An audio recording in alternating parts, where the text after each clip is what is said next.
हाय, अस्सलाम वालेकुम।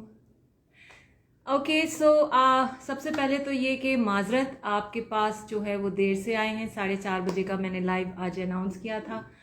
और ये कि आप सब जो है वो इलेक्शन के हवाले से रिजल्ट्स आप जान चुके हैं, लेकिन हमने सोचा कि नईम साहब के साथ, जिनको आप पहले भी सुन चुके हैं, मेरे दोस्त हैं और सीनियर सहाफ़ी हैं, बड़े दिल खोल के बात करते हैं, तो सोचा उनके साथ जो है वो एक सेशन किया जाए और समझा जाए ये जो सारी मैडनेस हमने जो कल से विटनेस की है, उस पर उनसे बात करें, कुछ कैंडिडेट्स के बारे में बात करें। इनके पास हमेशा हर किसी के बारे में कोई ना कोई मज़े की बात होती है। तो without further ado, Naeem Rahman साहब, अस्सलाम वालेकुम। नईम साहब, वालेकुम अस्सलाम। क्या हाल चाल है नईम साहब आपके? अल्लाह का शुक्र है। अच्छा नईम भाई, सबसे पहले तो बहुत बहुत मुबारक हो, इलेक्शन हो गए जो हाँ, बहरहाल जो भी होने थे वो तो गए। ये नहीं, पहले तो जैसे खौफ फैलाया हुआ था कि नहीं होंगे और हालात खराब होंगे और पता नहीं क्या और क्या, लोगों को नहीं लगता था कि हो पाएंगे। इतना नहीं, मुझे टाइम खुद भी 3 दिन 4 दिन पहले उस दिन यकीन हुआ था। हाँ। जब मोहसिन नकवी साहब को पीसीबी का चेयरमैन बनाया गया, मैंने कहा नकवी साहब को नई नौकरी मिल गई है, इसका मतलब है कि अब इलेक्शन हो रहे हैं, होने वाले हैं। बिल्कुल। तो ये कि एक तो हुए, उस पे तो मुबारकबाद। दूसरा, आपकी कौम ने तमाम खौफ के बावजूद, तमाम जो जो एक फिजा क्रिएट की गई थी और लोगों में मायूसी और बेयकीनी थी, उसके बावजूद भी आपकी कौम निकली, उनने वोट डाला और उन्होंने साबित कर दिया कि आप जितनी भी इंजीनियरिंग करें, आपका वोट मैटर करता है, अवाम की आवाज़ मैटर करती है। तो एक दूसरा कॉन्ग्रेचुलेशंस बनता है। क्या ख्याल है आपका? हाँ, इस बात में कोई शुबा नहीं है कि पाकिस्तानी अवाम के बारे में जो ये तासुर है कि इनको किसी चीज़ का इल्म नहीं है और इनके साथ कुछ भी किया जा सकता है, लेकिन इस तमाम सिनेरियो में कौम ने ये साबित किया है कि वो बातों को समझते भी हैं और एंटी एस्टेब्लिशमेंट जब जाने का फैसला कर लिया तो वो हर हद से गुजरने को तैयार। अच्छा नईम भाई, लेकिन इन दो चीज़ों पे तो नईम भाई बनती है कौम को एक अपलॉस बनता है, लेकिन जिस तरह ये इलेक्शन हुए हैं, कल जो हमने तमाशा देखा, यानी आप मुझे बताएं पूरी दुनिया में ऐसा कौन सा मुल्क है जहां पर 24 घंटे आप जो है वो मोबाइल नेटवर्क बंद रखते हैं, इंटरनेट को स्लो कर देते हैं और फिर आप कहते हैं कि हमने कामयाबी से इलेक्शन करवाया। प्लीज़ उसके बारे में आप ज़रूर बताइएगा, बिकॉज देखें, एक दिन पहले वज़ीर इत्तलात और नशरियात, जो रेडियो का बहुत बड़ा नाम है, बीबीसी से होकर आए हैं, आज़ादी सहाफ़त और आज़ादी के बहुत बड़े मुर्तज़ा सोलंकी जो हैं वो बड़े दावेदार हैं, और उन्होंने ये कहा कि कोई पाबंदी नहीं लगेगी और कैमरा वगैरह को भी कह दिया गया है और न इंटरनेट कुछ बंद नहीं होगा, लेकिन वो सब बंद हुआ। सॉरी, नहीं आप बोलते जाइए। इंटरनेट भी बंद हुआ और टेलीफोन भी बंद रहे, और वो जो लेट नताइज आए उसका एक इल्ज़ाम भी ये है कि जी वो नेट बंद था और फ़ोन बंद थे तो इस वजह से ताख़ीर हुई। अच्छा, इसके बारे में भी पहले तो ये कहा गया था कि अगर किसी वजह से नेट दस्तयाब नहीं हुआ तो आरओज़ खुद रिजल्ट ऑफ फॉर्म 47 और 45 पहुंचाएंगे। तो वो आरओज़ किस रास्ते से गए थे, किस जरिए से गए थे, अगर कितनी भी फासले पे था तो रात को 2 बजे तक और अगले दिन 5 बजने वाले, अभी तक पूरे रिजल्ट नहीं हुए, तो वो किस रास्ते से जा रहे हैं। और कराची और लाहौर जैसे बड़े शहरों के रिजल्ट अभी तक नहीं आए। इसमें तो बात करते नहीं भाई। मुर्तज़ा सोलंकी तो इज अ टोटली, वो जिसको कहते हैं ना, ऐसा डिसअपॉइंटमेंट है। यानी हमारे तो सहाफ़ी बरादरी से हैं, हम उनको इतना पसंद करते थे, अभी भी बैठ के प्रेस कॉन्फ्रेंस में उल्टी सीधी बातें कर रहे हैं कि ऐसी कोई बात नहीं है, उसको उस पर तो क्या ही रोना। लेकिन नहीं भाई, एक चीज़ जो, अच्छा पहले तो आप मुझे ये बताएं, नताइज जो आ रहे हैं, बड़ी मिक्स सूरत हाल है। मुझे लगा था कि ये जिस तरह की टोन इन्होंने सेट कर दी है, फोन बंद करने की हरकत से लेके रिजल्ट ना अनाउंस करने तक। रात के 2 बजे पहली डेडलाइन आपने क्रॉस की, सुबह 10 बजे की दूसरी डेडलाइन आपने क्रॉस की, 12 बजे की डेडलाइन क्रॉस की, अभी तक रिजल्ट बहुत सारे, कराची में तो बिल्कुल नहीं आया, इस पे तो हम खास एक बात करेंगे। लेकिन उसके बावजूद भी जब रिजल्ट आया तो बड़ा सरप्राइजिंग रहा नहीं भाई। नंबर 1 तो ये कि आप ऐसे ऐसे आए हैं, और मैं अभी यही देख रही थी कि ऐसे ऐसे कुछ रिजल्ट्स आए हैं जो आपको सोचने पर मजबूर कर देते हैं कि यहाँ धांधली नहीं हुई। अगर धांधली होनी ही होती तो ऐसे बड़े बड़े जगह, यानी कि खोसा साहब का जीतना और साद रफी का हारना, वेरी सरप्राइजिंग बात ना। आप मुझे बताएं, खोसा साहब पीपल्स पार्टी के हमेशा से एक लॉयर रहे, इनकी बार की पॉलिटिक्स में एक बड़ा नाम रहा है, लेकिन पहली दफा पीटीआई से ये कैंडिडेट खड़े होते हैं और जीत जाते हैं। और आपके सामने खड़ा कौन है? साद रफी। आप मुझे बताएं कि अगर हम ये सोचते हैं कि ये सब का सब कुछ ऑर्केस्ट्रेट ये किया गया है कि मुस्लिम लीग नून को लाना है, तो फिर इन सीटों को हम कैसे जस्टिफाई करते? नहीं भाई, ये बताएं कि अजीब सी कोई कंफ्यूजन क्रिएट कर दी है एस्टैब्लिशमेंट ने। नहीं, इसमें कंफ्यूजन की कोई बात नहीं है। कुछ नताइज जो है ये जानबूझ के भी ऐसे किए जाते हैं कि कुछ को छोड़ दिया जाए ताकि ये कहने का उनके पास जवाब हो कि देखो फलां नतीजा ऐसा हुआ, फलां नतीजा ऐसा हुआ। देखिए, मैं आपको एक मिसाल देता हूँ कि रात को जब नताइज आने बंद हुए, उससे पहले नवाज शरीफ साहब के 20,000 से कम वोट थे, 19,000 समथिंग वोट थे। हाँ। और यास्मीन राशिद के 27,000 से ज्यादा वोट थे। 7,000 की वो लीड लिए हुए थे। सुबह जब वो नताइज बाद में दुरुस्त होने शुरू हुए तो नवाज शरीफ यकायक इतना आगे गए कि वो 1,71,000 वोट लेकर जीत गए और यास्मीन राशिद 1,15,000 वोट लेकर हार गई। अब सिंपल सी चीज है कि सिंपल कैलकुलेशन है कि 3 लाख वोट कास्ट हुए। 199 हलकों में एक वोटर जो है 2 वोट डालता है। एक वोटर पे 2 मिनट लगते हैं। 1 घंटे में 30 आदमी फारिग हो सकते हैं। 9 घंटे में 30 के हिसाब से आप लगा लें कि 2700 लोग एक पोलिंग बूथ पे फारिग हो सकते हैं। 3 लाख वोट हमारे सिस्टम के अंदर पॉसिबल ही नहीं। दूसरे उसी हलके के अंदर मरियम नवाज 23,000 वोट लेकर सूबाई असेंबली में जीत गई। जहां एक हलके में 3 लाख वोट पड़ रहे हैं, वहां वो सिर्फ 23,000 वोट पड़े और वो जीत भी गई।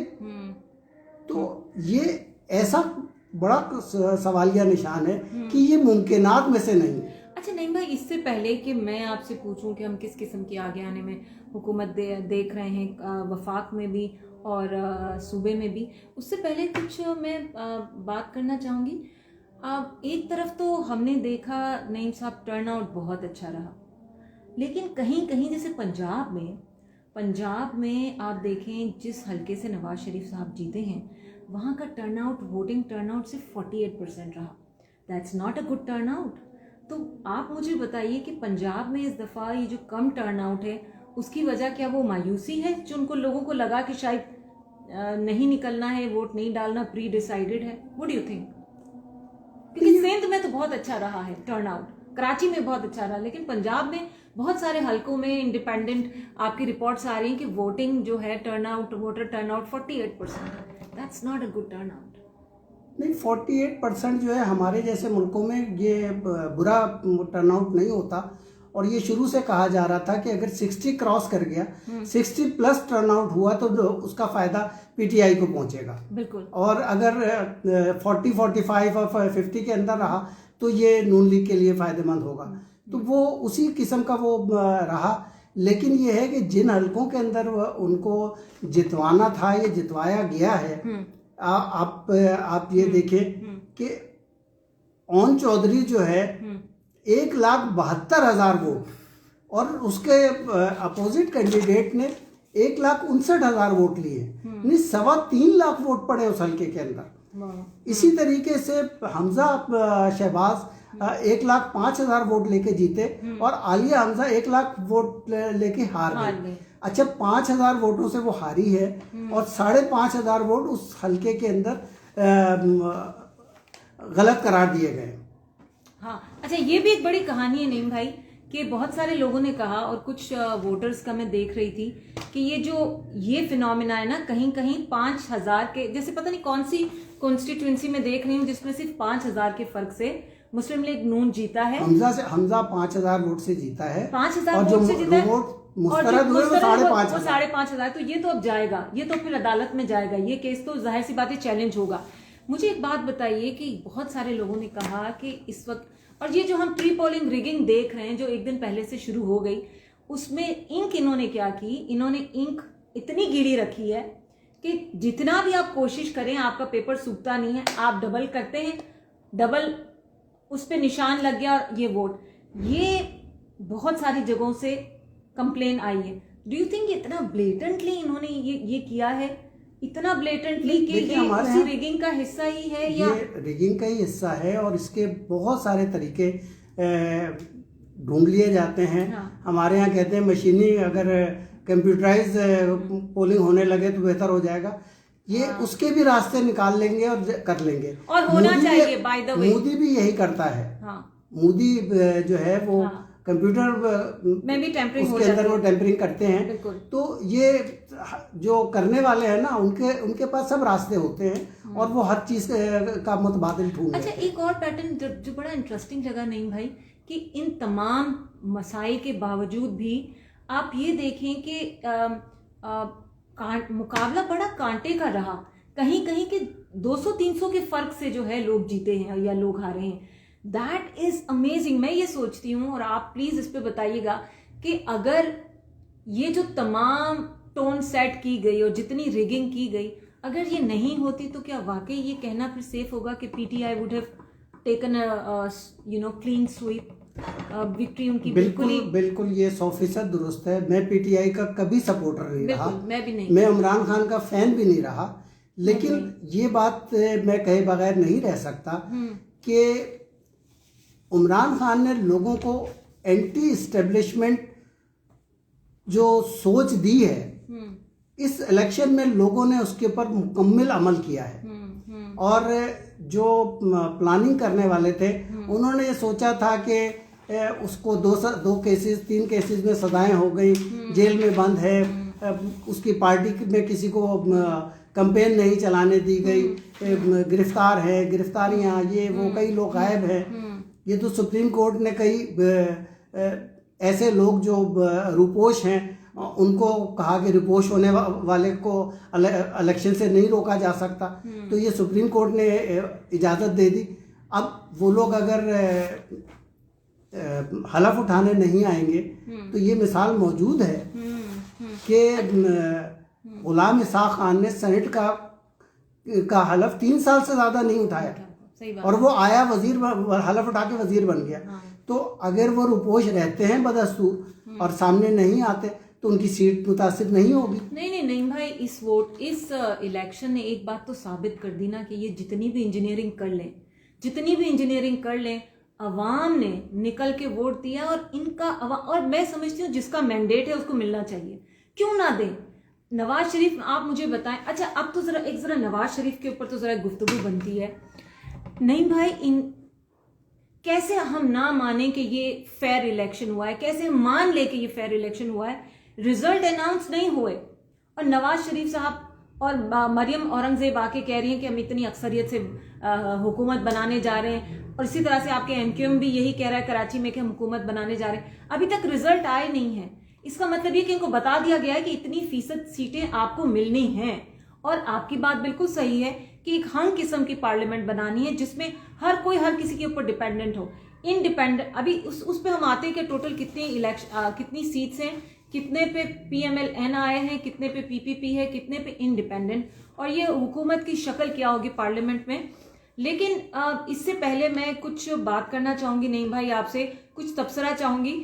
वो बड़े बड़े नाम जो कि बैठ गए नहीं भाई, जो कि बैठ गए। सबसे पहले तो मैंने कहा ना, साद रफी बैठ गए।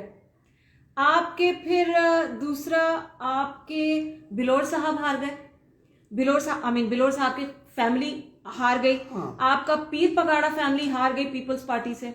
आपके पंजाब में तो अच्छा, ये जो बिलोर में समर बिलोर साहबा का मेंशन करना बहुत बनता है, उन्होंने बड़ी मेहनत की and as a woman I really wanted her to win but it's very sad. अच्छा, दूसरा मैं कुछ और लोगों का देख रही थी, कौन कौन से, अच्छा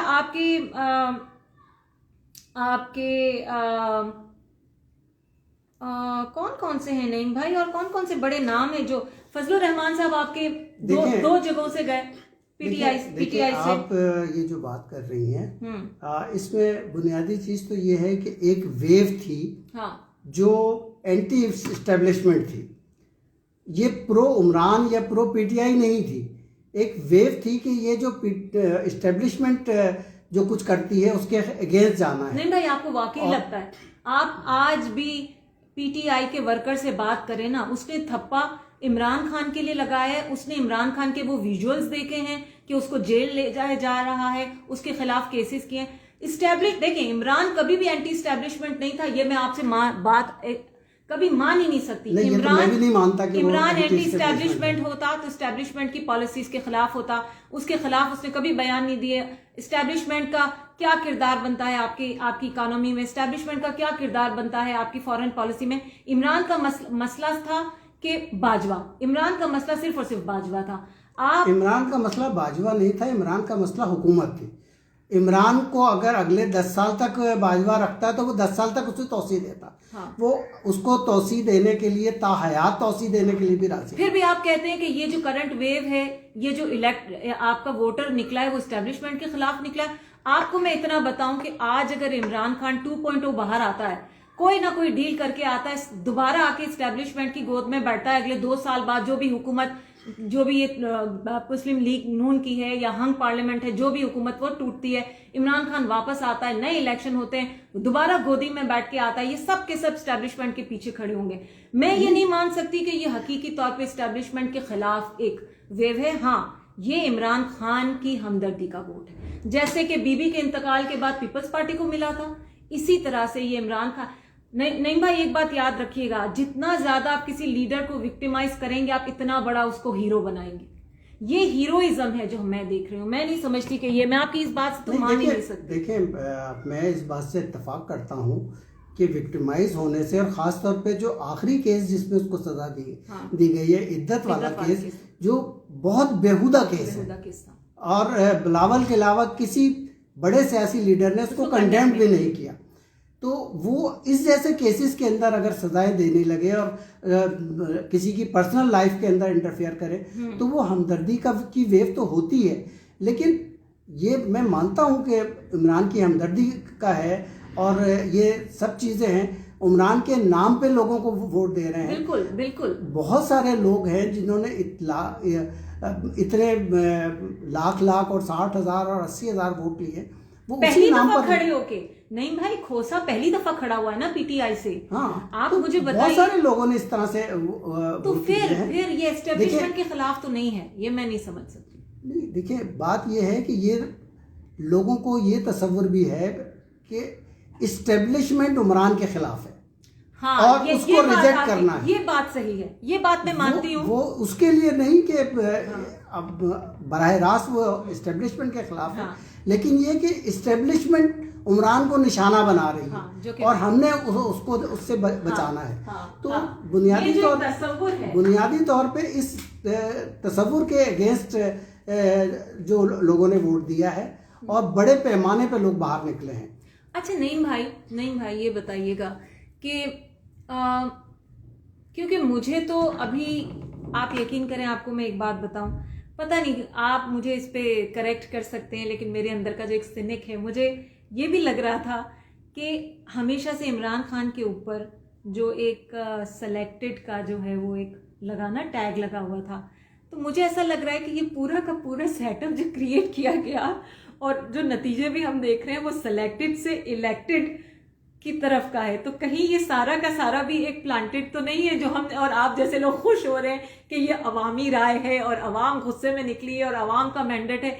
क्या ये सब कहीं फौज का कोई एक नया खेल तो नहीं, सेलेक्टेड को इलेक्टेड बनाने के लिए? क्या कहते हैं आप, मेरे जैसे सिनिक को क्या कहेंगे? देखिए असल में तो ये भी सिलेक्टेड ही है।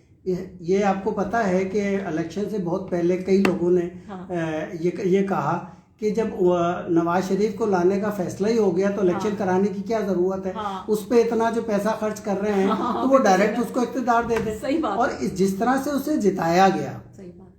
देखिए रात को 8 को जब रिजल्ट रुके उससे पहले इमरान खान के वो नवाज शरीफ कितने वोट से हार रहा था और बाद में वो किस तरह से जीता, और इसी तरीके से और हलकों के अंदर भी यही सूरत हाल थी। मरियम नवाज कहाँ थी और बाद में किस तरह से वो जीती है। तो इनको जिस तरह से जिताया गया है उसमें कुछ हलके जो है वो छोड़ दिए जाते हैं इसी वजह से कि अपनी ईमानदारी को भी साबित करना है कि वो एक आध बंदे को जितवाना है। अच्छा जी वो साद रफीक हार गए तो ये लोग मिसाल देंगे, देखिए तो वो तो वहाँ भी साद रफीक का भाई सलमान रफीक जीत गया, तो वो बहुत सारी चीज़ें कंपनसेट हो जाएंगी। वो कहीं उसको सेनेट में सीट मिल जाएगी और उसको भी ये पता होगा कि मुझे कंपनसेट कर दिया जाएगा कहीं ना कहीं। तो इसी तो आपको लगता है कि मेरा ये सोचना फिर गलत तो नहीं है कि हो सकता है ये सब चीजें भी इन वन वे, बिकॉज हम इनकी इंजीनियरिंग को समझ ही नहीं पा रहे ना। ये अगला 10 साल मंसूबा क्या है इनका, हम तो समझ ही नहीं पा रहे। हम इस वक्त देख रहे हैं, मेरे जैसे इंसान को लगता है कि इसमें भी कहीं ना कहीं ये प्लानिंग है कि इमरान को, देखिए इमरान के ऊपर सेलेक्टेड का अब जो है ना टैग हट जाएगा हमेशा हमेशा के लिए। आज के कल के इलेक्शन के बाद Imran Khan will no longer be known as selected because now his people have shown that they love Imran Khan. आप और मैं पसंद करें या ना पसंद करें, आपके मुल्क में एक तीसरी जमात को इन्होंने जन्म दे दिया है। हाँ बिल्कुल जन्म दे दिया है और वो ताकत पकड़ रही है, बहुत ताकत पकड़ रही है। अफसोसनाक बात यह है कि ये ताकत उसी नौयत की है जो कराची में एमक्यूएम की थी। और एमक्यूएम चूंकि महदूद शहरों तक थी तो इतना असर नहीं पड़ा। पूरे मुल्क में जब जो गाली गलूज का कल्चर है, जो निगेटिव कल्चर है, आप पीटीआई या किसी भी उसके बारे में एक जुमला कह के देखें सोशल मीडिया पे किस किस्म की गालियां आपको पड़ती हैं, आप सोच नहीं सकते। तो ये जो एक जिसको फ्रैंकेस्टाइन कहना चाहिए कि जो फ्रैंकेस्टाइन खड़ा किया है, लेकिन वो अब खुद उनके लिए दहशत की अलामत बन गया है। लेकिन ये फ्रैंकेस्टाइन ये कल जो है ना, ये कल वापस आएगा, 2.0 वर्जन इसका होगा और ये फिर मिलके चल रहे होंगे, क्योंकि इन्होंने, हमने यही देखा है ना 77 सालों में हमने क्या देखा है, हमने यही देखा है, एक आता है, लाया जाता है, तोड़ा जाता है, मड़ोड़ा जाता है, फिर चला जाता है, फिर वापस आता है, नया वर्जन आता है। और नया वर्जन आप मुझे बताएं ना, नवाज शरीफ, ये इतना सब कुछ रायता फैलाया गया, 4.0 नवाज शरीफ आपको और मुझे पसंद आ रहा है? आप मुझे देखिए, नवाज शरीफ ने कैंपेन तक नहीं की है प्रॉपरली यार।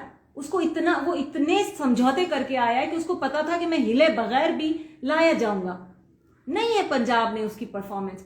कब तक शहबाज शरीफ की 2012 से 17 तक की जो है, 13 से 17 तक की परफॉर्मेंस को वो पीटते रहेंगे? नहीं है, मौजूदा परफॉर्मेंस भी नहीं है, नरेटिव भी नहीं है, दोनों नहीं है। देखिए बात यह है कि जहां तक काम का ताल्लुक है, काम उसने सिर्फ लाहौर में किया है। रऊफ कलासरा और ऐसे बहुत सारे कालम निगार पूरे पंजाब की सूरत हाल, सड़कों की सूरत हाल पे कालम लिखते रहे हैं। खालिद मसूद भी मुल्तान के हालात और सड़कों के हालात पे कालम लिखते रहे। तो ऐसा बहुत कुछ छप चुका है। दूसरी चीज ये है कि सुहेल वड़ाइच ने 2 दिन पहले कालम में अगले 10 साल का मंसूबा बताया है। अच्छा। कि बांग्लादेश तर्ज पे कि जिस तरह से हसीना वाजिद को मुकम्मल कंट्रोल दिया गया, अदलिया पर भी, फौज पे भी और मईशत पर भी, और वो अपनी अपोजिशन पार्टी को की जो लीडर है उसको 5 साल से जेल में बंद किया हुआ है और कोई सुनवाई नहीं है। अभी जो इलेक्शन हुए हैं लेकिन इन सब चीज़ों के बाद वो मुकम्मल ताकत के साथ है, तो उसने बांग्लादेश की मईशत को कहाँ से कहाँ पहुँचा दिया। तो ये सोहेल वड़ाई साहब ने ही लिखा है। मैं अब आपको इस पे एक बात बताऊं, नहीं भाई आप थोड़ा सा पानी ले लीजिए। और अच्छा नहीं भाई, मैं आपको एक बात बताऊं, क्योंकि आप जानते हैं मेरा बाएं बाजू से ताल्लुक़ है और मैं एक जो वो मार्क्सिस्ट हूँ। जितनी ज़्यादा प्राइवेटाइजेशन आपकी नवाज शरीफ के दौर में हुई है, होती आई है, और अभी भी इस वक्त जो आपकी फ़ौज की जितनी मदाखलत है, आपकी जितनी भी ज़मीनों पे कब्ज़े हैं, आप जानते हैं इन इश्यूज़ के ऊपर हम बात कर रहे हैं कि चाहे सिंध के फार्म्स हों, चाहे गिलगित बल्तिस्तान के पहाड़ हों, चाहे मुल्तान DHA बन रहा हो, हर जगह कब्ज़े हो रहे हैं, प्राइवेटाइज हो रही हैं, कंपनियां प्राइवेटाइज हो रही हैं, और उसमें उनको अगर कोई बेहतर एलाय है ना उनके साथ, वो है नवाज शरीफ, क्योंकि नवाज शरीफ की पॉलिसी हमेशा से प्राइवेटाइजेशन की रही है। तो मुझे लगता है कि नवाज शरीफ को वापस लाने का जो इनका जो 10 साल प्लान है, वो बेसिकली प्लान यही है कि इस वक्त जितना मासिव प्राइवेटाइजेशन होगा आपके मुल्क में, आप देखेंगे, क्योंकि पीपल्स पार्टी अपनी तमाम नाअहली और कोताही और सब के बावजूद भी वो जवाबदेह है अपने लोगों को, जब क्योंकि उनका शुरू से ही ना एक एंटी प्राइवेटाइजेशन स्टैंड रहा। ठीक है, हाँ कहीं कहीं कॉम्प्रोमाइज़ किए, हमने देखा KEAC की तहरीक में क्या हुआ, कुछ इन लोगों ने कोई मस्बत किरदार अदा नहीं किया, आपका KEAC जो है वो प्राइवेटाइज हो गया, लेकिन उसके बावजूद भी पीपल्स पार्टी को ऑन बोर्ड लाना और उसके बाद इवन PTI को भी ऑन बोर्ड लाना प्राइवेटाइजेशन पे मुश्किल होगा कंपेयर टू मुस्लिम लीग नून। इसलिए मुझे लगता है कि आपका अगला 10 साल प्लान जो है ना, उसमें नवाज शरीफ आपको बहुत ही ज़्यादा मजबूत और बहुत ही ज़्यादा वाज़े नज़र आएगा। आप क्या कहते हैं इस बारे में? देखिए ये बात तो है कि जो प्लान है और उस प्लान के ऊपर जो चल रहे हैं, मुझे जो लगता है कि नवाज शरीफ बहुत मजबूत हुकूमत बनाएगा। हाँ, इसलिए कि ये जो आज़ाद PTI के नाम पर आए हैं, एक बयान तो आ चुका है कि हमने राब्ते नहीं किए, वो लोग हमसे राब्ता कर रहे हैं। नहीं, लेकिन वो ये भी कह रहे हैं कि हम तो कोalition नहीं करेंगे। वो कोalition की बात नहीं है। अगर वो नून लीग में शामिल हो जाते हैं, आज़ाद उम्मीदवार आज़ाद के नाम पे जो लोग शामिल हुए हैं, फैसल वावदा ने भी यही कहा है कि 40 से 50 लोग जो हैं वो शामिल हो, वफादारियां तब्दील कर लेंगे।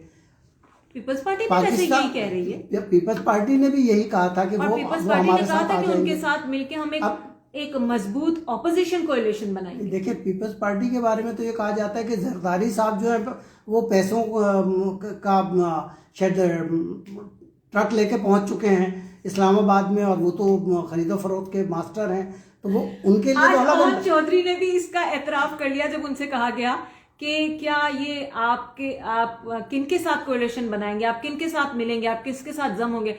उन्होंने कहा हाँ वो तो सारे सिलसिले कल रात से ही शुरू हो चुके हैं। तो तरीन साहब हो गए आपके, तरीन साहब तो खैर बाय द वे आपके हार गए, आपके जो है वो अहमद चौधरी की पार्टी ने तो नून लीग से वैसे भी माहदे के तहत पहले से माहदा किया हुआ है। उनकी 2 ही तो सीटें आई हैं, अहमद चौधरी और अब्दुल अलीम खान, तो वो एक अलग चीज़ है। लेकिन मजमूई तौर पे मुझे जो लगता है कि अब ये आज़ाद उम्मीदवार जो PTI के हैं, ये उनके साथ मिल जाएंगे और फिर ख्वातीन और अक़लियतों की सीटें वो ज़्यादा से ज़्यादा लेके तो अपनी मजबूत गवर्नमेंट बना लेंगे। लेकिन जो मियाँ साहब का मिजाज है, वो अपने ज़ाती मफादात जो देखते हैं, फैसल वावदा ने यही कहा है कि अगली हुकूमत 2 साल से ज़्यादा नहीं चलेगी। मेरा भी यही ख्याल है कि 2 से 3 साल की हुकूमत हो, मुझे भी लग रहा है, चाहे वो कितनी भी पावरफुल हो या कितनी 2/3 अक्सरियत कर लें, जो भी कर लें। लेकिन ये है कि मियाँ साहब 98 में जब 2/3 अक्सरियत थी, आज तक वो भारी मैंडेट करते हैं। हाँ। तो भारी मैंडेट से वो क्या करने जा रहे थे? अमीरुल मोमिनीन बनने जा रहे थे। वो मुकम्मल इख्तियार चाहते हैं, और हमेशा जो फौज से उनका टकराव होता है वो मुकम्मल इख्तियार पे ही होता है। तो अब फिर वही होगा, क्योंकि वो जो अपनी फॉरेन पॉलिसी वो इंडिपेंडेंट रखना चाहते हैं, और ये फौज को तो कभी गवारा है ही नहीं। क्योंकि इंडिया के साथ इन्होंने अपने इकोनॉमिक ताल्लुकात बढ़ाने की फॉरेन कोशिश। पॉलिसी में जहाँ तक उनका इंडिया से ताल्लुक बेहतर बनाने का ताल्लुक है, ये बहुत अच्छा अमर होगा। नहीं वो तो है, लेकिन आपकी एस्टेब्लिशमेंट की मूड पे डिपेंड करता है ना। वो चूंकि उनको इजाजत नहीं दी जाती, वो मसाइल होते हैं, लेकिन वो फिर भी वो रास्ते निकाल लेते हैं, और किसी ना किसी हद तक होती है। मेरा अपना भी जाती ख्याल यही है कि पाकिस्तान के मसाइल का हल ये है कि हम पड़ोसियों से बना के रखें। जी, भारत सबसे बड़ा स्टील पैदा करने वाला मुल्क है। अगर हमें स्टील मंगवानी है तो हम बेल्जियम से क्यों मंगवाएं? कितनी महंगी पड़ेगी हमें, भारत से सस्ती पड़ेगी। अभी प्याज की जो कीमतें हो रही हैं, ये प्याज हम वहाँ से इंपोर्ट कर रहे थे तो गिर गई थी कीमतें। तो अगर हम भारत से तिजारत करते हैं तो हमारे फ़ायदे में है। अच्छा नईम भाई, सॉरी आप बोलते भी जाएं। अच्छा, मैं आपसे अभी नईम भाई डिटेल में बात करना चाह रही हूँ कराची के हवाले से। तो अब ये है कि पहली बात तो ये कि सिंध में, यानी कि कराची से हट के जब हम रूरल सिंध की बात करते हैं तो उसमें पीपल्स पार्टी की बिल्कुल क्लीन स्वीप आपको नजर आती है। ठीक है, बड़ी बड़ी ज़्यादा अक्सरियत के साथ जो है वो आपको नजर आते हैं। सॉरी नईम भाई, मैं साथ साथ में जी जी जी जी जी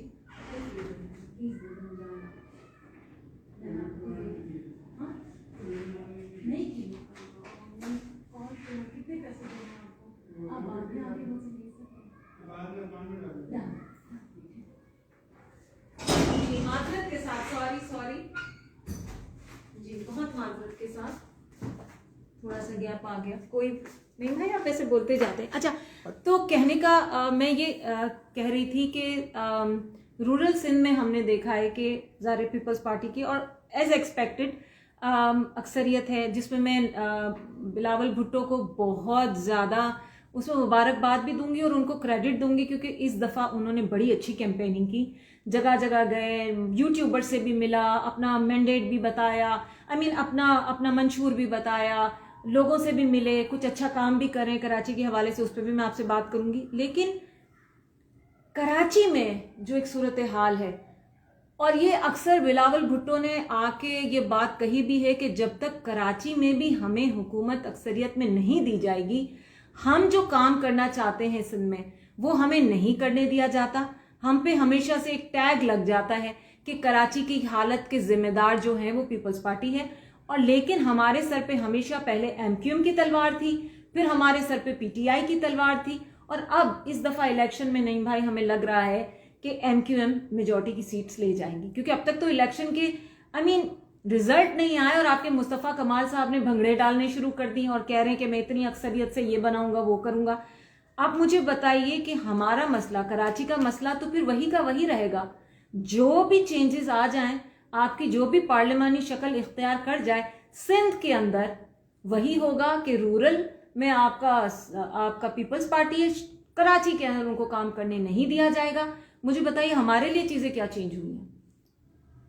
देखिए, कराची की सूरत हाल तो मुझे एक तरह से कहना चाहिए कि अलमनाक नज़र आ रही है ना। उसकी वजह यह है कि इस केयरटेकर गवर्नमेंट ने किया है या जिसने भी किया है, कराची में एमक्यूएम को फ्री हैंड दिया गया।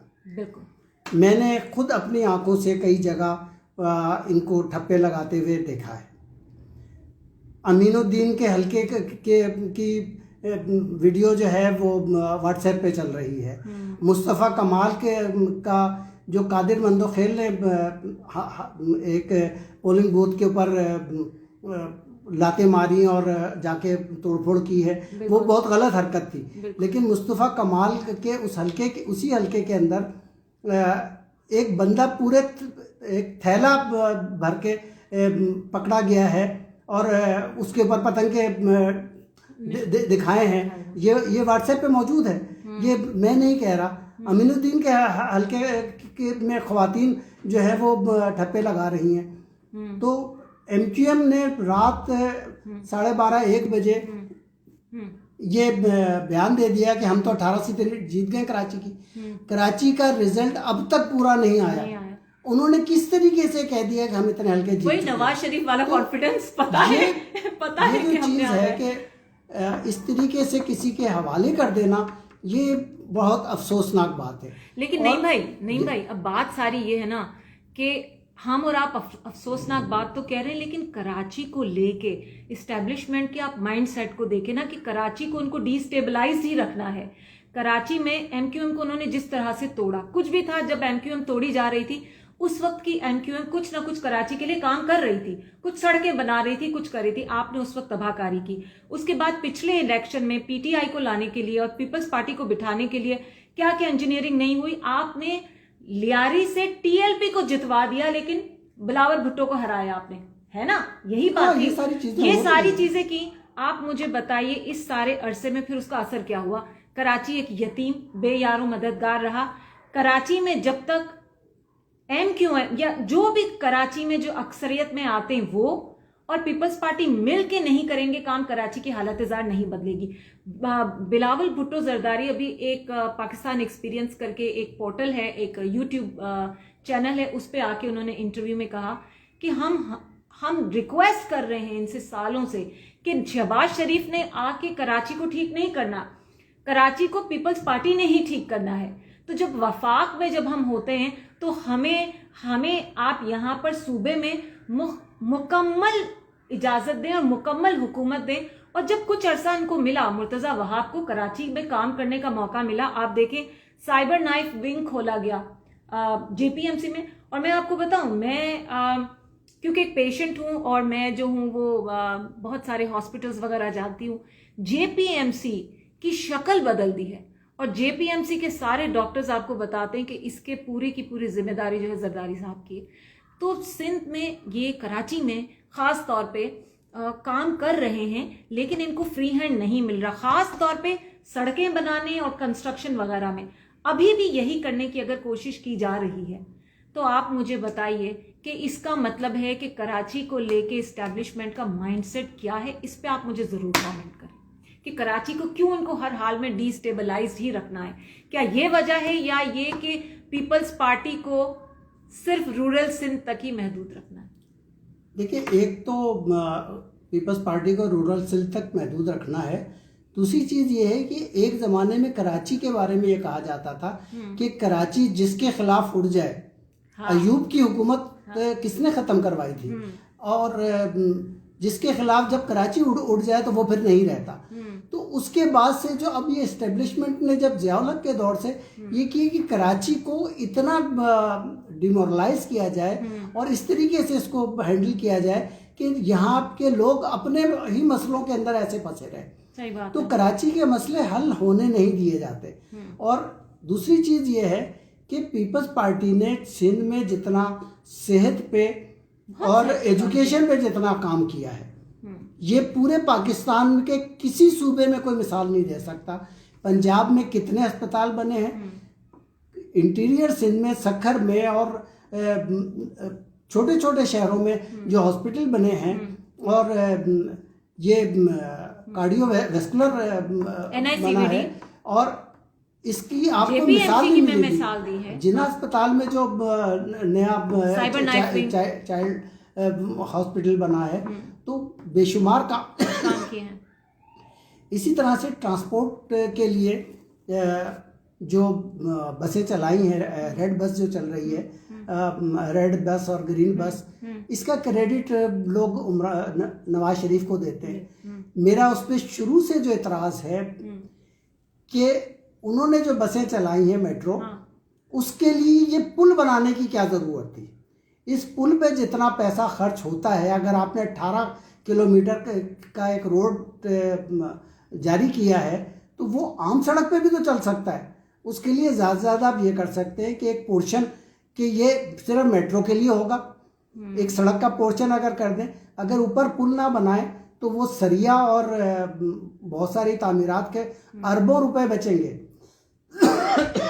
सॉरी। लेकिन नहीं भाई, आप ये देखिए, ये चीज पीपल्स पार्टी ने कराची में ये साबित की है कि बगैर पुल बनाए पीपल्स बस सर्विस की बसें पूरे कराची में चल रही हैं। लेकिन अब इनको काम तो नहीं करने दिया जाएगा ना। नहीं भाई, सारी बात मैं यही तो कर रही हूँ कि अगर ये एमक्यूएम को लाते हैं, एक तो ये कि इस दफा कराची से इतने अच्छे इंडिपेंडेंट कैंडिडेट्स भी मौजूद थे, जैसे कि जिब्रान नासिर जैसे लोग हैं। ठीक है, जिब्रान नासिर जैसे लोग हैं। चले आप पीटीआई को ना आने देते, आप इंडिपेंडेंट में इन जैसे लोगों को आने दें।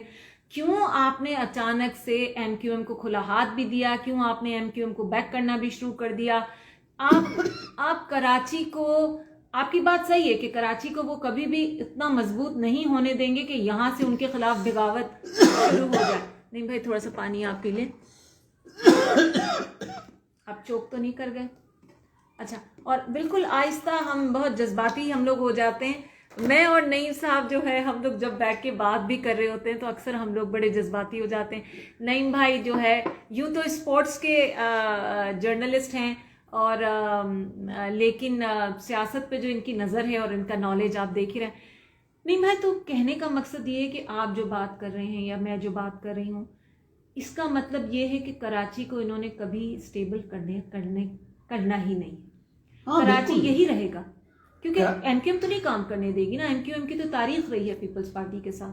क्या हम फिर देख रहे हैं आगे आने वाले एमक्यूएम की तारीख तो सिंपल सी ये रही है कि वो हर हुकूमत में शामिल होते हैं और हुकूमत में शामिल होने के बाद अपोजिशन होते हैं, और हर वक्त ब्लैकमेलिंग की सियासत रही है इनकी, ब्लैकमेलिंग की सियासत। हम जाम कर देंगे, हम ये नहीं कर देंगे।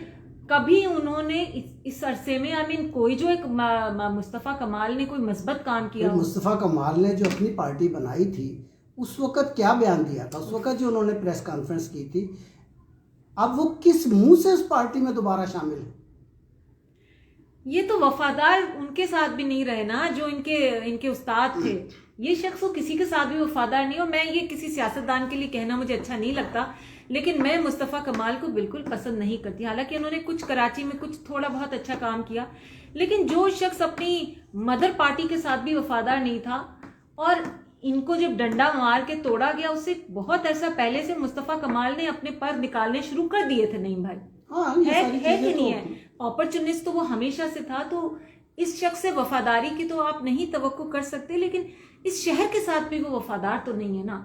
अब ये जो होने जा रहा है, मुझे बस ये था कि कराची में आई वॉज सो लुकिंग फॉरवर्ड। कुछ इतने अच्छे अच्छे कैंडिडेट्स हैं हमारे, एक इन्वायरमेंटलिस्ट हैं अहमद शब्बर साहब, वो भी खड़े हुए, हमारे जुबरान नासिर खड़े हुए। तो देयर वाज अ होप कि इंडिपेंडेंट कम से कम कुछ लोग आ जाएं सूबाई असेंबलियों में, कि यहाँ पर काम हो, कुछ लेजिस्लेशन हो, कुछ अच्छी लेजिस्लेशन हो। देखिए, असल में इंडिपेंडेंट लोगों को आमतौर पे काम नहीं करने दिया जाता, वो तो नहीं करने। और फिर ये हमारा निज़ाम की जो खराबी है, एक तो इलेक्शन इतना महंगा कर दिया गया है कि अब हर इंसान तो इसके बारे में सोच भी नहीं सकता।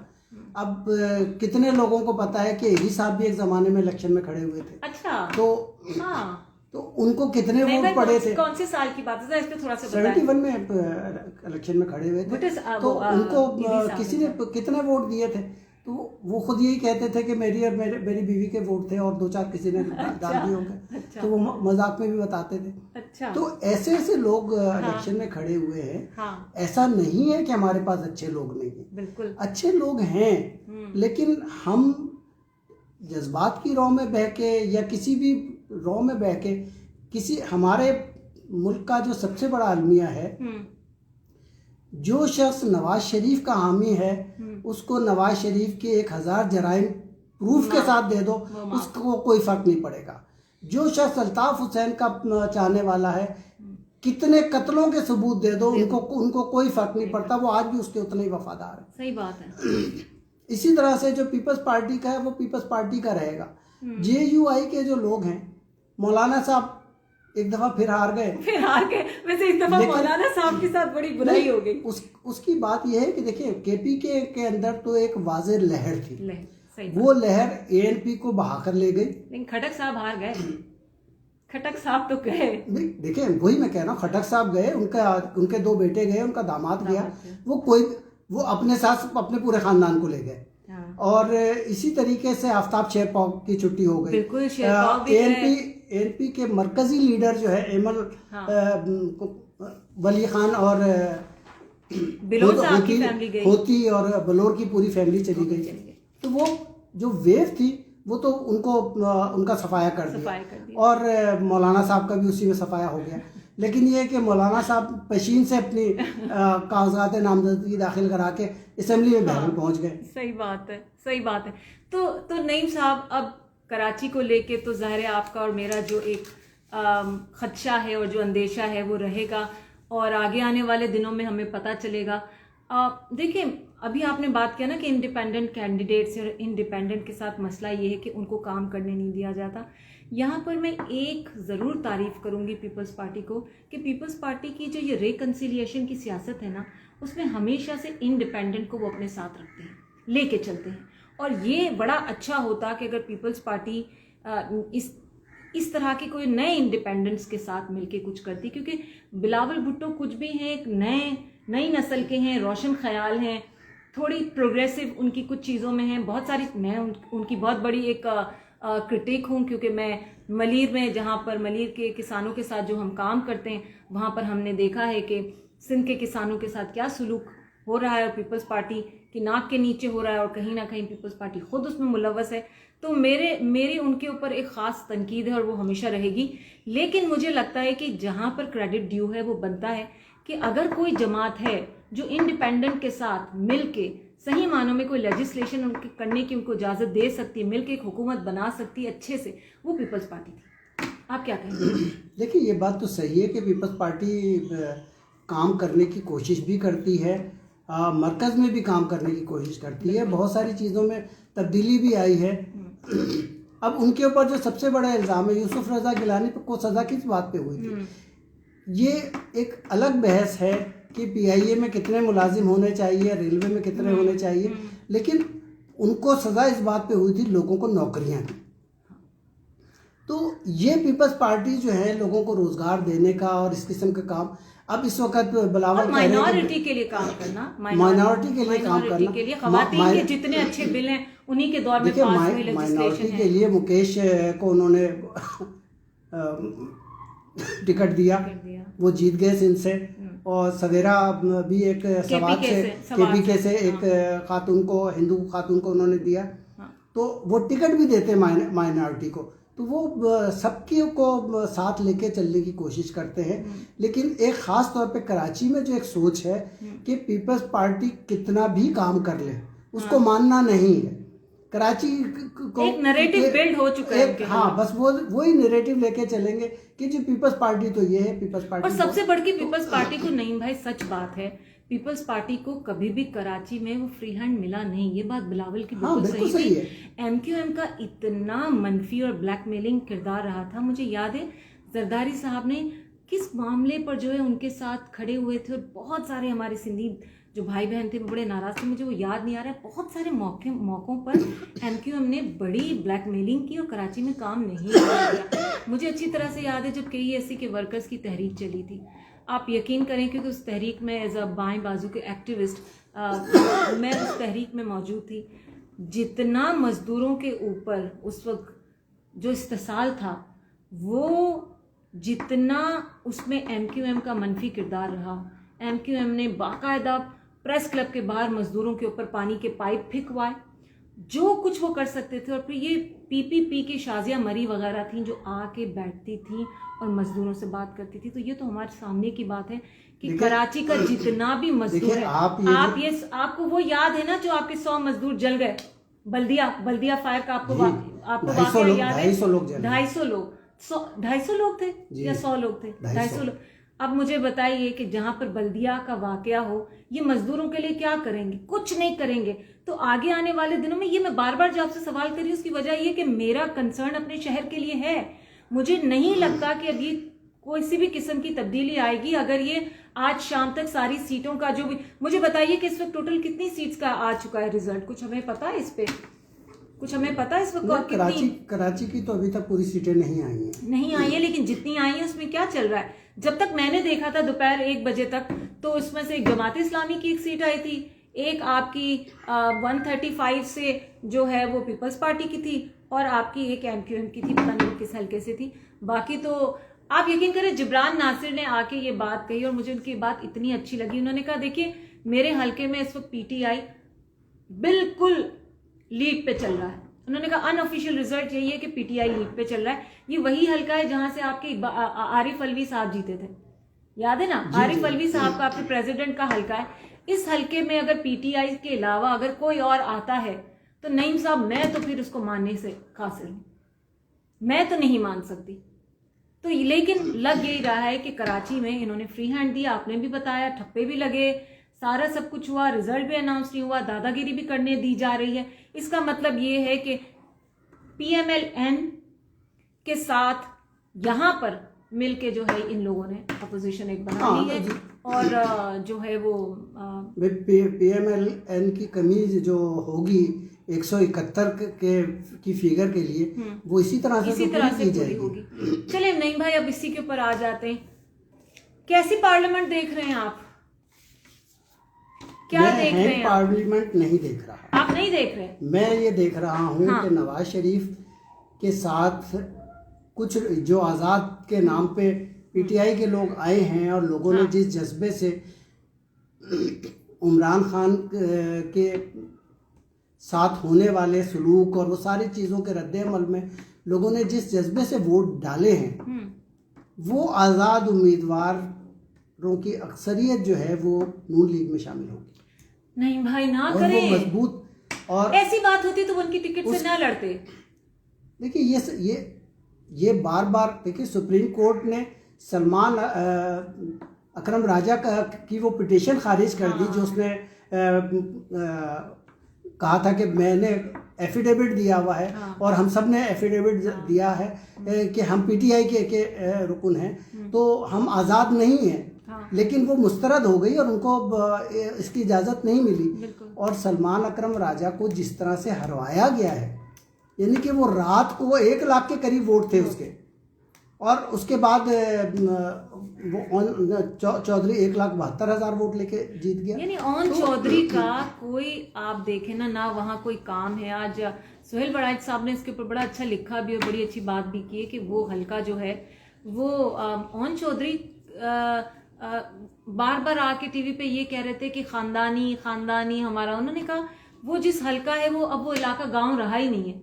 ये जो खानदानी सियासतें होती हैं गांव और गोठों में होती हैं। अब पंजाब के बहुत सारे गांव जो है वो गांव रहे नहीं है। वहां पर जो डेवलपमेंट हो गई है वो बिल्कुल एक अर्बन एरियाज बन चुके हैं और वहां के नौजवानों की सोच बिल्कुल अलग है। तो हम कह ही नहीं सकते कि ये वो उसी मोरूसी सियासत और खानदानी सियासत की बुनियाद पे वोट पड़े, क्योंकि ऐसा होता तो ये सारे के सारे दिग्गज जो हमारे सामने जो हमेशा अपने कॉन्स्टिट्यूंसी में जीते थे, इवन अयाज अमीर साहब का हार गए, अब वो नहीं रहा। नौजवानों ने आपकी बिल्कुल खत्म कर दी कहानी आपकी।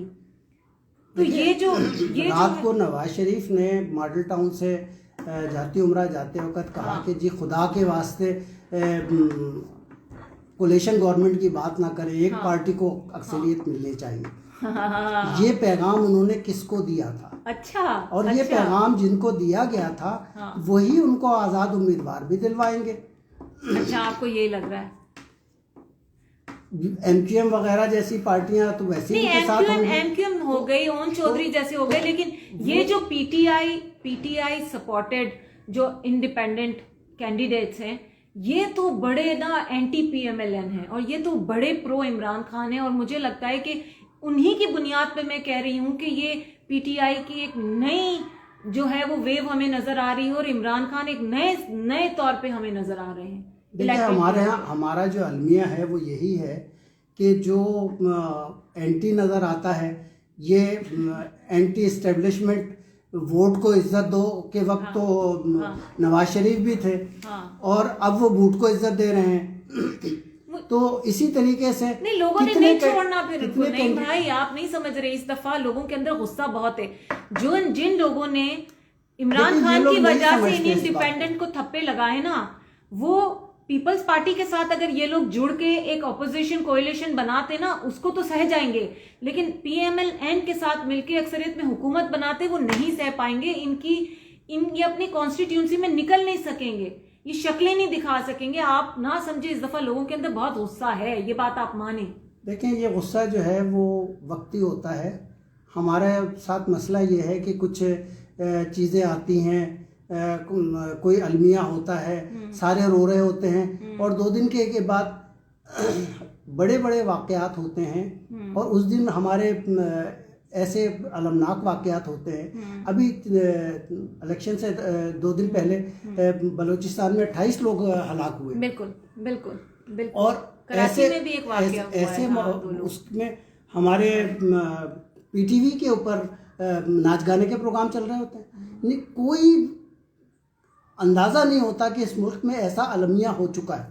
सही बात है, सही बात है। तो चंद दिन के बाद लोग भूल जाते हैं, ये सारी कहानियां हैं। और फैसल वावडा जैसा आदमी अगर जो और वावडा की एस्टेब्लिशमेंट का खास बंदा है, बातें ना हमेशा सही निकलती हैं। उसने तो बड़े धड़ल्ले से कहा है कि आधे लोग जो हैं वो जाएंगे। वावडा की पेशेंट गोया मैं और दूसरी चीज वही है ना कि सुप्रीम कोर्ट ने जो सलमान अकरम राजा की दरखास्त खारिज की है, उसके नतीजे में इन्होंने अगर ऐसा कोई एफिडेविट दिया भी था तो वो गैर मुअस्सर हो गया। एक फैसला मौजूद है सुप्रीम कोर्ट का। सही बात है, सही बात तो है। वो लोग जिस तरफ भी जाना चाहेंगे वो चले जाएंगे। और आपको ये लगता है कि वो PMLN किस तरफ जाएंगे और ये जो है वो अक्सरियत की हुकूमत इस तरह से बनेगी? हाँ, वो जो जिन्होंने हुकूमत बनवानी होती है वो इसी तरह से बनवाएंगे। तो इस दफा जो उसने कल मैसेज दिया है कि एक पार्टी को अक्सरियत मिलनी चाहिए, तो वो एक पार्टी की अक्सरियत दिलवा देंगे। अच्छा, सुबह कुछ तज्जिया निगार ये भी कह रहे थे, ये उस वक्त तक की बात है जब तक कि अचानक से रिजल्ट चेंज होना नहीं शुरू हुए थे, क्योंकि रात में जो कुछ खबरें आ रही थी उससे ये लग रहा था कि वफाक में भी PTI एक अपनी हुकूमत बना रही होगी, ठीक है ना। तो मेरे ख्याल से वो तो अब मंजर बिल्कुल चेंज हो चुका है। आज सुबह के जितने भी रिजल्ट आए उसके बाद वो मंजर तो चेंज हो चुका है और हम यही देख रहे हैं कि PM अच्छा नहीं भाई, ये मजे की एक बात थी कि वो कह रहे थे बहुत अरसा पहले लोगों ने ये कहना शुरू कर दिया था कि PMLN से प्राइम मिनिस्टर बनेंगे और जो है वो जरदारी जो है वो प्रेसिडेंट बनेंगे। अभी भी आपको यही नजर आ रहा है कि PMLN, अगर ज़ाहिर जो हमें नजर आ रहा है कि अगर हुकूमत बनाएगी तो आप मुझे बताएं कैंडिडेट कौन होगा? नवाज शरीफ ही होंगे। और जो है वो प्रेसिडेंट के लिए आप मुझे बताएं, आपको क्या लगता है कौन नाम आपको नजर आता है? आप किसको देखते हैं? नवाज शरीफ साहब की अगर तारीख का आप जायजा लें, नवाज शरीफ के पास जब भी मौका आता है कोई ओहदा देने का, वो वादे 50 लोगों से करते हैं और किसी ऐसे आदमी को नहीं देते जो उनकी पार्टी के भी किसी आम हो। देखिए, जब पीपल्स पार्टी का वक्त आया, अरे भाई को बड़ी मुश्किल से रो के पीपल्स पार्टी के पास वक्त आया कि प्राइम मिनिस्टर बनाने का, तो यूसुफ रजा गिलानी को बनाया, परवेज अशरफ को बनाया। तो इसी तरह से जब सदर बनाने का वक्त आया तो फारूक लगारी को बनाया, जो बेनजीर के बाद नंबर 2 थे उस वक्त। बिल्कुल। लेकिन इनके पास जब वक्त आया वजीर आला बनाने का तो आरिफ नकई को बना दिया, जिससे परवेज इलाही ने पूरे इस्लामाबाद के होटलों के अंदर उन लोगों को ठहराया था, उससे वादे हुए लेकिन उसको नहीं बनाया। कभी वो एक और थे वो हैदर, उनको बना दिया। फिर प्रेसिडेंट बनाने का वक्त आया तो जो कभी मुस्लिम लीग का मेंबर नहीं रहा था, रफीक तारड़, वो सदर बन गए। ममनून हुसैन कहाँ थे और किस जगह उनका नाम था, ये आप उनके साबिक वजीर ख़ारजा जो भी हाल ही में इंतकाल हुआ है से उनकी आप बीती पढ़ लें। उन्होंने पूरा एक चैप्टर लिखा है कि उनके साथ किस तरह से वादा किया गया था। अच्छा। और जब ऐन वक्त आया और जब नाम सामने आया उनके, वो और पूरी पार्टी के लोग हैरान रह गए कि ये नाम कहाँ से आ गया, रफीक तारड़ कहाँ से आ गया। तो इसी तरीके से वो किसी भी नोन पर्सन को नहीं बनाएंगे।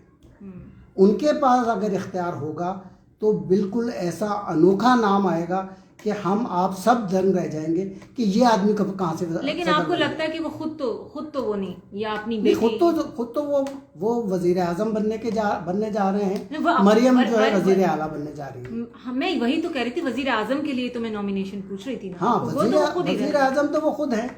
देखिए, उन्होंने अपना लेकिन मुझे खुद बताइए एक जुमला मुझे। आप ये देखिए कि उनका मंशूर क्या है, पाकिस्तान को नवाज दो। यानी कि वो अपने नाम से बाहर मंशूर की हेडलाइन भी नहीं रख सकते। वो इतना खुद से मोहब्बत, इतना अपने फेवरेट। अगर उनकी तकरीर कोई सुन ले तो उस तकरीर में 15 मिनट के अंदर अगर 20 मरतबा नवाज शरीफ उन्होंने ना कहा तो अब बेटी और बाप दोनों जो है नवाज शरीफ क्योंकि मैं यही कह रही ना कि शहबाज शरीफ भी किस तरह से बने, बेचारे की ख्वाहिश पूरी हुई उनकी, वरना शहबाज शरीफ को भी कभी इन्होंने आगे आने नहीं दिया। मैं ये कहना चाह रही थी, मैं 4.0 नवाज शरीफ नहीं देखना चाह रही। मुझे अब Nawaz Sharif as a prime minister को देख के मुझे सोच के कौफ्त हो रही है। मरियम को आना चाहिए, मरियम को दे। मरियम को आपको क्यों नहीं लगता, क्या वजह क्या है, नवाज शरीफ क्यों बेटी को नहीं दे? नहीं, अभी बेटी का वक्त नहीं आया, बेटी को तैयार कर रहे हैं। अगर वो वजीर आला बन जाती है तो वो तैयार होगी अगले उस टर्म के लिए। तो और भाई ये भाई जो है वो कितना भी वफादार हो, वो उस गिनती में नहीं आता कभी भी। मरकज में वो उनकी मदद करेगा। अपनी तमाम सेहत के मसाइल और जो इन्होंने ड्रामे किए थे उसके बाद भी चौथी बार भी इन्होंने ही बनना है वजीर आजम। सेहत के मसाइल की तो वो बात है कि उस वक्त उनके प्लेटलेट्स 20,000 से नीचे चले गए थे, जिसपे कोई इंसान जिंदा नहीं रहता। और वो उस प्लेटलेट्स के साथ जब खुसूसी तैयारे में गए तो डायरेक्ट लंदन नहीं गए थे, पहले कतर उतरे थे और 24 घंटे वहां गुजार के। नहीं भाई, हम और आप वही बात कर रहे थे, पीटीआई कहती थी और हम मानते नहीं थे। नहीं देखिए, मैं तो हर चीज़ को मानता हूँ और वो कहता भी हूँ, बरमला कह देता हूँ। हाँ, ये है कि मेरा एक हल्का अहबाब बहुत मुख्तसर है, मैं उसी में बात करता हूँ, हर जगह नहीं करता। ये तो मौका आपकी दोस्ती में आ गया कि कुछ और लोगों तक ये बात पहुँच जाएगी, वरना ये कि मैं तो अपने तक ही बात रखता हूँ। हाँ। तो नहीं, लेकिन नहीं भाई, उस वक्त हम जैसे लोगों ने भी ये कहा कि पीटीआई जो कह रही है वो बिल्कुल गलत बात है। जो कुलसूम नवाज साहिबा का जिस तरह से इंतकाल हुआ था, किसी की सेहत को लेके हम ऐसे बयान नहीं दे सकते। वाकई उनकी तबीयत सही में खराब हो, वाकई वो बीमार हो, देखिए इस मामले में लेकिन उन्होंने तो हमें मायूस किया। मैं ऑन एयर कुछ बोलना नहीं चाहूँगा, आपसे अलहदगी में बात कर लूँगा। ठीक है, ये इशू एक अलग है, लेकिन इसमें सवाल सिर्फ ये है, क्या कुलसूम नवाज के इलाज का किसी किस्म का कोई एक तस्वीर किसी डॉक्टर का कोई चीज़ कहीं पे है किसी के पास? मेरा बाईपास हो चुका है। जब नवाज शरीफ का बाईपास हुआ तो पाकिस्तान में बैठी हुई मेरे बाईपास के वक्त ऑपरेशन थिएटर के बाहर बैठे हुए मेरे घर के अफराद को डॉक्टर्स एक लफ्ज नहीं बता रहे थे। 7 घंटे का ऑपरेशन हुआ था। और नवाज शरीफ के पाकिस्तान में बैठी हुई ट्विटर के ऊपर मरियम नवाज ऐसा लग रहा था कि रनिंग कमेंट्री कर रही है, उनके सामने हो रहा है ऑपरेशन। नहीं, लेकिन नहीं भाई, हमने तस्वीरें देखी थी कुलसूम नवाज की हॉस्पिटल की, ऐसा नहीं है। कोई तस्वीर नहीं है, सिर्फ एक तस्वीर है जो नवाज शरीफ उसके बेड को के साथ खड़े हुए हैं या उसको धकेल रहे हैं, लेकिन नहीं, उसके अलावा कोई तस्वीर नहीं है। क्रिटिसिज्म को मैं इस तरह से, क्योंकि बहरहाल वो इस दुनिया में नहीं है, ज़ाहिर बीमार तो थी ना, बीमार तो थी ना, अगर बीमार नहीं होती पे बात नहीं करूंगा। हाँ, लेकिन कहने का मकसद ये है कि नवाज शरीफ को मैं समझती हूँ कि इस वक्त इतना ग्रेस दिखाना चाहिए था कि वो किसी यंग इंसान को नॉमिनेट करें, क्योंकि अगर पीपल्स पार्टी इस जगह होती ना, पीपल्स पार्टी इस वक्त अगर अक्सरियत में होती तो मुझे पता है कि जरदारी साहब खुद नहीं बनते प्राइम मिनिस्टर, वो बिलावल भुट्टो को ही बनाते है कि नहीं है। मुझे नहीं लगता कि जरदारी के अंदर वो इतनी ज्यादा ख्वाहिश है। वो पीछे से बैठ के काम करते हैं, पार्टी को भी चला रहे हैं, सारे भाग दौड़ कर रहे हैं, सारे रेकंसिलिएशन के जितने भी रास्ते हैं वो खोल रहे हैं। किसी नौजवान की बात करती, मुझे बताए ना कि वजीर आला बनाने के कई दफ़ा मौके आए पंजाब के, और सदर बनाने के मौके आए, तो कब उन्होंने किसी अपनी पार्टी के किसी बंदे को उन्होंने किया? अच्छा, आप मुझे बताएं प्रेसिडेंट के लिए कौन से नॉमिनेशंस हो सकते हैं? क्या लगता है आपको, कौन बनेगा, क्या नाम? मैंने आपसे पहले कहा कि नवाज शरीफ ने अगर प्रेसिडेंट बनाने का उनके पास इतना मैंडेट हुआ तो वो किसी नोन आदमी को नहीं बनाएंगे। ममनून हुसैन, रफीक तारड़ जैसा ही कोई आएगा, बिल्कुल गैर मुतवक्को नाम, जिसके बारे में किसी ने सोचा भी नहीं होगा।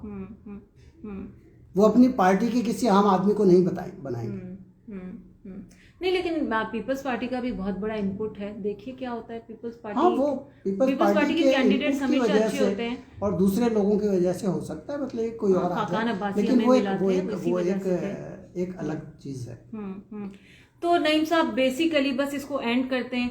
हमें आप कह रहे हैं कि एक हंग पार्लियामेंट नजर नहीं आ रही, ये जितने भी जो हैं पीटीआई बैक्ड इंडिपेंडेंट कैंडिडेट्स हैं, इन्होंने सारा का सारा स्विंग करना है पीएमएलएन की तरफ, और जो है पीएमएलएन ने एक अक्सरियत के साथ बनानी है हुकूमत, और ऑपोजिशन में आपकी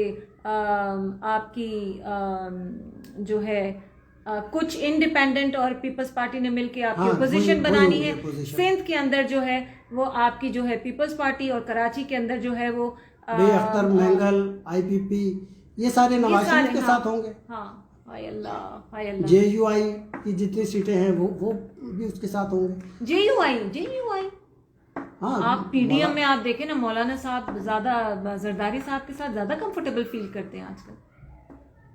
नहीं, वो फील करना अलग बात है, लेकिन ये है कि उनके वो ये समझते हैं। आज हमने मौलाना साहब को डिस्कस नहीं किया वैसे।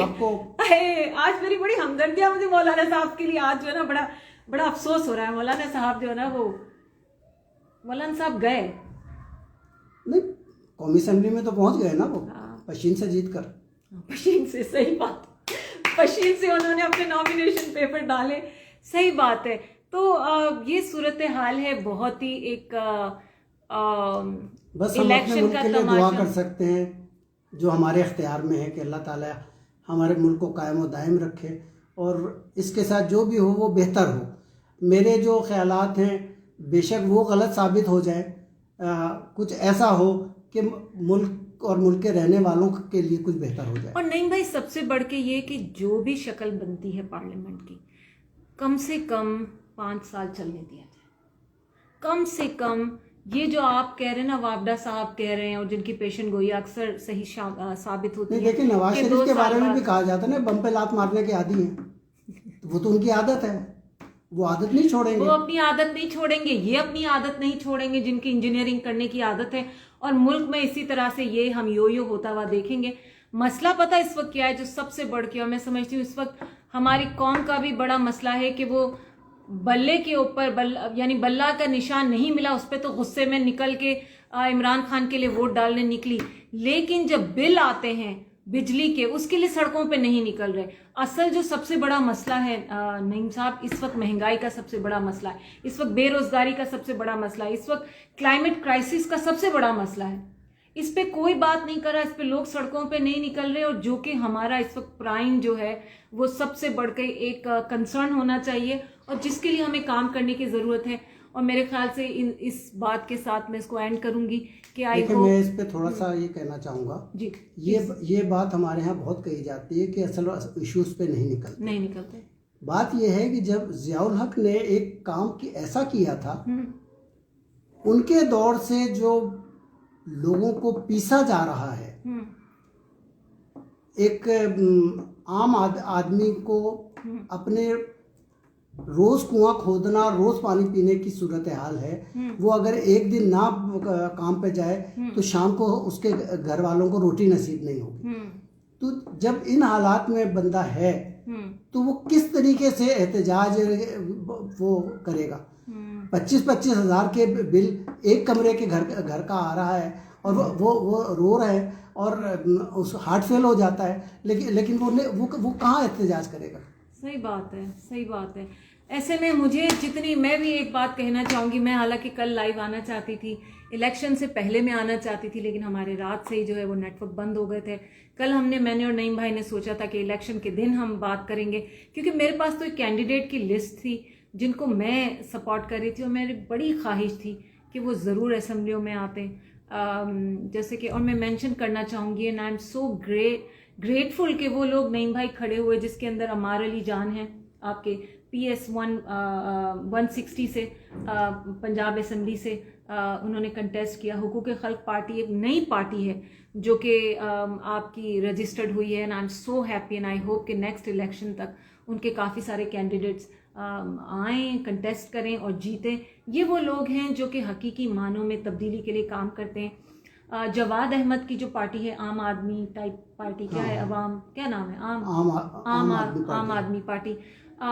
जवाद अहमद साहब जितने भी, उनकी बहुत सारी चीज़ों से मुझे अख्तलाफ भी हो, लेकिन तब्दीली ग्रास रूट लेवल पे काम करना, ये वो लोग हैं जिनके अंदर मुझे कम से कम उनका नरेटिव डिफरेंट है, उनका आइडियोलॉजी डिफरेंट है, उनकी वर्किंग और ग्रास रूट के अंदर जो काम है वो बड़ा अच्छा नजर आता है। फिर मुझे इंडिविजुअल्स नजर आए, जिब्रान नासिर नजर आए जिस पे मुझे बहुत ज्यादा उम्मीद है।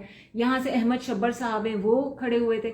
सबसे बढ़ के तो मुझे नईम साहब जो जिनके लिए मैं आई वॉज रियली होपिंग, और मुझे पता नहीं उसका रिजल्ट अभी क्या आया है, वो है ओकाड़ा से आपके जो है वो अब्दुल सत्तार मेहर साहब, आपको याद है ना? जी जी। वो खड़े हुए, लेकिन वो पीपल्स पार्टी से उन्होंने टिकट लिया। उनकी एक बड़ी तारीख रही है। ये अंजुमन मज़ाहिरीन के लीडर थे। इन वहाँ के जो मिलिट्री फार्म्स हैं इनके ऊपर ये किसान काम करते थे। इनके साथ जो कुछ किया फौजियों ने, जिस तरह से इनको उठा के ले गए, इनको मारा, इनको सालों जेल में रखा, इनकी जब जेल से तस्वीरें बाहर आई और लोगों ने शोर मचाया तब इनको छोड़ा गया। I was so happy to know Naeem साहब के वो उन्होंने बाकायदा पार्लिमानी रास्ता अख्तियार करने का सोचा। उन्होंने पीपल्स पार्टी से टिकट लिया और उन्होंने सोचा कि अंजुमन मज़ाहिरीन के मसाइल जो हैं वो सड़कों पे निकल के तो नहीं हम हल कर सकते, लेकिन पार्लियामेंट में बैठ के उस पर आवाज़ हम उठाएंगे। And I was so happy कि वो जीते। मुझे नहीं पता आपको पता है उस सीट से क्या हुआ, कुछ रिजल्ट पता है ना? मुझे रिजल्ट का नहीं पता, लेकिन मैं इस सिलसिले में ये कहना चाहूँगा कि जो तरीक़ाकार सत्तार साहब ने किया है, हाँ, जिब्रान नासिर और दूसरे लोग भी, इसलिए कि इनफरादी तौर पे आप कर नहीं सकते। हाँ, उनको भी चाहिए कि पॉलिटिकल कोई पार्टी, ऐसी पार्टी ज्वाइन करें जिसको वो समझते हैं लाइक, हमने पूछा है 10 दफा, वो ऐसा कर सकते हैं। आप इनफरादी तौर पे कुछ भी कर लें, वो आप काम नहीं कर सकते। इसीलिए अमार अली जान की बात मुझे अच्छी लगी कि उन्होंने पहले हुकूक खल्क पार्टी का कयाम रखा और उसके बाद कंटेस्ट किया। जिब्रान नासिर से जब भी नईम साहब हम सबों ने बात की है, जब भी कहा है, मुझे नहीं पता, वो कहते हैं कि मैं किसी जमात का वो शेर है ना जो किसी पिंजरे में नहीं आ सकता, क्योंकि पार्टी डिसिप्लिन में आने के लिए भी ना आपको बहुत चीजों की कुर्बानी देनी पड़ती है। और कुछ लोग होते हैं जिनको लगता है कि भाई मैं जो काम करता हूं वो तरीकाकार ऐसा है कि मैं किसी के साथ फिट नहीं बैठूंगा। आई होप कि आगे चल के वो अपनी पार्टी बनाए। मकासद के लिए कुर्बानी तो देनी बिल्कुल। मैं तो बिल्कुल पार्टी डिसिप्लिन को बिल्कुल मानती हूँ। मैं समझती हूँ बगैर पार्टी के तो चेंज मुमकिन नहीं। लेकिन मुझे ऐसा था कि अगर ये जीतते ना, तो मैं देख रही थी इनका झुकाव पाकिस्तान पीपल्स पार्टी की तरफ हो सकता था, लेकिन शायद नहीं भी होता, क्योंकि नाजिम झोंकियों केस में इन्होंने बड़ा पीपल्स पार्टी पे तनकीद भी की है और बड़ा उनके खिलाफ बोलते हैं। अभी भी एक पॉडकास्ट में आके बड़ा उन्होंने बिलावल की बहुत सारी बातों को की, जो धजियां भी उधेड़ी। तो मुझे नहीं पता ये किसके साथ बैठते, लेकिन ये कि इनके लिए भी एक पैगाम यही होगा कि प्लीज अब अगले इलेक्शन तक अपनी एक पार्टी बना लें। अगर आपको लगता है कि आप जो काम कर रहे हैं वो बहुत अच्छा है और आप किसी भी एग्जिस्टिंग सेटअप के साथ नहीं जुड़ना चाहते, तो खुदा के वास्ते अपनी एक पार्टी जरूर बना लें, क्योंकि जो इंडिविजुअली आप कुछ काम कर नहीं सकते इस मुल्क में।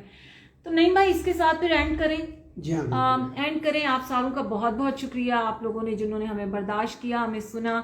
मेरी और नईम भाई की ये वो गुफ्तगू है जो हमेशा हम करते हैं। बहुत सारे इश्यूज हैं इस इलेक्शन के हवाले से। मैं पैटर्न देखना चाह रही हूँ कि हमारी हिंदू बरादरी, हमारी क्रिश्चियन बरादरी, हमारे बाकी की अकलियतियों ने किसको वोट दिया, किसको वोट नहीं दिया, कौन लोग हैं जिन्होंने वोट नहीं दिया। उस पैटर्न के ऊपर भी मैं चाहूंगी कि हम कभी बात करें। इलेक्शन को लेके जो एक पूरे जो शक्ल सामने जो नजर आई है, मेरे ख्याल से उसके ऊपर एक और हमारी बैठक नईम भाई जरूर बनती है। आप जरूर करेंगे जब कराची के सारे रिजल्ट आ जाएं और आप और मैं बैठ के बात करें कि अब हमें कराची की अगले 5 सालों की क्या सूरत हाल नजर आती है। ठीक है, तो इसके ऊपर भी एक बनता है इंशाल्लाह। हमने कुछ कैंडिडेट से, नहीं भाई जरा रियल क्विक इस पे हम बात कर लें कि कौन से बड़े बड़े नाम हैं जो आई थिंक इस पे हम बात कर चुके हैं ना, कि अयाज अमीर साहब हो गए आपके। अच्छा, अली अमीन गंडापुर आ गए ना आपके, उनको आ गए। कौन है जो आपका? उनको मौलाना साहब को हराया। मौलाना साहब को गंडापुर नहीं किया है। बाकी कोई बड़ा नाम नईम साहब जिनका हमें बड़ी हैरत हुई हो कि जो जैसे मेरे लिए तो सबसे बड़ा जो है वो कमरुज़्ज़मा कायरा के लिए मुझे अफसोस है। अच्छा, नदीम अफजल चंद का मुझे अफसोस है। चंद का तो बिल्कुल अफसोस है, लेकिन समझ आ रहा था कि चंद साहब जाएंगे। लेकिन कायरा का मुझे भी बड़ी वो हो रही है। कायरा साहब का पापी से सुना है मैंने अब। यार कायरा उन लोगों में से ना कुछ लोग हैं जिनका ताल्लुक चाहे बेशक पीपल्स पार्टी से हो या PMLN से हो, मुझे बड़े अच्छे लगते हैं। जैसे मुझे एहसन इकबाल बहुत अच्छे लगते हैं, मुझे कायरा बहुत अच्छे लगते हैं। ये वो लोग हैं जिनको मैं पार्टी से अबव देखती हूँ। इवन खोसा साहब के ऊपर आप जितनी भी तनकीद कर लें, ये वो पुराने लोग हैं जिनकी बड़ी अच्छी तरबियत रही है। और जैसे मुस्तफ़ा नवाज़ खोकर है, मुझे ज़ाती तौर पे बहुत पसंद है। और उनकी आपको मैं मज़े की बात बताऊँ, इतने वो नफीस इंसान है। नहीं, ये चल ही रहा है, हम इसी पे बात कर रहे हैं, कोई बात नहीं, हमारी ऐसी गुफ्तगू होती है। मुस्तफ़ा नवाज़ खोखर मुझे बहुत पसंद है नईम साहब। वो क्या करते हैं कि उन्होंने अभी इंडिपेंडेंट तो रहे, सबसे पहला आके उन्होंने बयान दिया कि भाई मेरे हलके से PTI लीड कर रहा है, लेकिन जो है मेरे हलके का इलेक्शन जो रिजल्ट्स जो हैं वो अनाउंस नहीं हो रहे। और बार बार आके उन्होंने कहा, हालांकि वो अभी ये भी कह रहे हैं कि धांधली हुई है, लेकिन उसके बाद भी वो पहले शख्स थे जिन्होंने आके कहा कि भाई PTI जो है वो मेरे हलके में लीड कर रही है। अच्छे लोग हैं, ये इंडिपेंडेंट लोग हैं जो अच्छा काम करते हैं, तो मैं तो उनको पार्टी से अबव चल के देखती हूँ। ठीक है, इस एंड पे एंड करेंगे नईम भाई के साथ इंशाल्लाह। बहुत जल्द किसी और जो है वो मुद्दे पे आके बात करेंगे। इलेक्शंस के हवाले से ही कराची के ऊपर हम बात करेंगे। प्लीज़ आप बताइएगा आप लोगों को आज की ये हमारी गुफ्तगू कैसे लगी, और क्या आप चाहते हैं कि मैं और नईम साहब अब बाकायदा तौर पे जो है इस सिलसिले को आगे बढ़ाएं, तो भी बताइएगा। मैं नईम साहब को थोड़ा सा कन्विंस करने की कोशिश कर रही हूँ। बाकी ये कि बहुत शुक्रिया आप तमाम लोग जिन्होंने वोट डाला, आपका शुक्रिया। वो तमाम लोग जो कि बाकायदा तब्दीली के ख्वाहिशमंद है, आप सारों का शुक्रिया कि आप लोग जो है वो ऐसी हालतों में भी बाहर निकले, आपने वोट डाला। लेकिन सिर्फ एक बात याद रखें, वोट जब भी डालें आइडियोलॉजी पे डालें, मंशूर पे डालें, किसी एक शख्स पे ना डालें। Thank you so much. अल्लाह हाफिज़।